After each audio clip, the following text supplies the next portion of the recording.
Right, let's talk about game night, and I'm not talking about inviting your mates over for a game of Scrabble. Does anyone do that? Probably not. I'm talking about the 2018 action comedy Game Night starring Jason Bateman and Rachel McAdams. I'm a massive fan of this movie. I think it's one of the best movies that's come out in the last 10 years. I've watched it several times and I absolutely love it. This movie completely took me by surprise when I first watched it. I put it off for ages. I thought this is going to be a really boring movie about people playing board games. How the hell am I going to be interested in this? But it goes in a completely different direction to what you expect it to, and the payoff is incredible. So the movie is centred around Max and Annie, who are a married couple played by Bateman and McAdams, who meet each other at a pub quiz, fall in love, get married, do all that stuff, and then go on to host regular game nights with their friends. However, this takes a twist one Friday night when Max's older brother, Brooks, comes into town.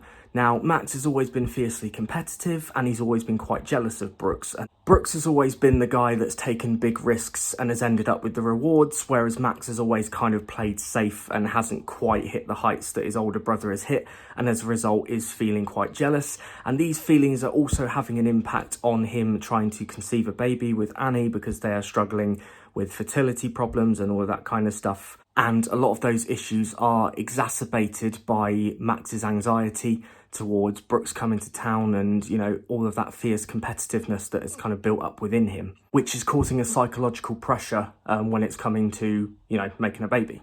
Anyway, Brooks comes to game night, makes an absolute fool of Max in front of all of his friends, and then invites them all to his game night at his new place the following week. And that is where the chaos really unfolds. Brooks states at the start of the film that he is a successful venture capitalist, but as the film goes on, it transpires very clearly that his life and his career is not quite what he's made it out to be, and leads to a lot of complications where nobody quite knows what's real and nobody quite knows what's fake, and it is a fantastic plot. It essentially becomes a murder mystery party gone wrong, and as somebody who myself is not a big fan of murder mysteries, I was absolutely hooked on it. The main charm of this movie for me is the chemistry between Jason Bateman and Rachel McAdams. They just click together so well. They really do. They feel very authentic as a married couple, playing a married couple. They have an incredible rapport with each other. They bounce off each other really well. They banter off of each other really well. And honestly, I was amazed that it was the first time that they'd worked together on a film. I would love for them to work together again because I just think that they're an absolutely fantastic pairing. Those two were put into varying scenarios throughout the movie, but they always brought such warmth and depth to their characters. They were very versatile performances, I would say, from both Jason Bateman and Rachel McAdams, both bringing a variety of skills, both in the comedy sense and the action sense. You know, they're able to transition really smoothly and they always felt authentic throughout, and I give them both a lot of praise for that because that's not a very easy thing to do, especially in a movie like this. Because it changes pace so quickly, because it changes tack so quickly, you're going from one direction to the other, and they both just roll with it, and I've got so much praise for them both. I think they both did an incredible job.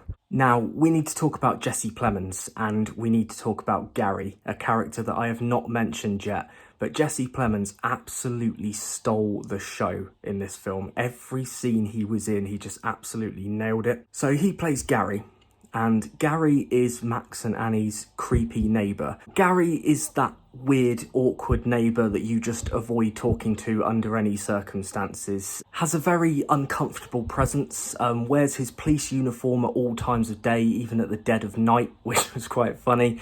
And he used to be married, but his wife left him, and she was the one that Max and Annie were friends with, and Gary now still thinks he's part of the friendship group, but they try and just shuffle him out at every opportunity.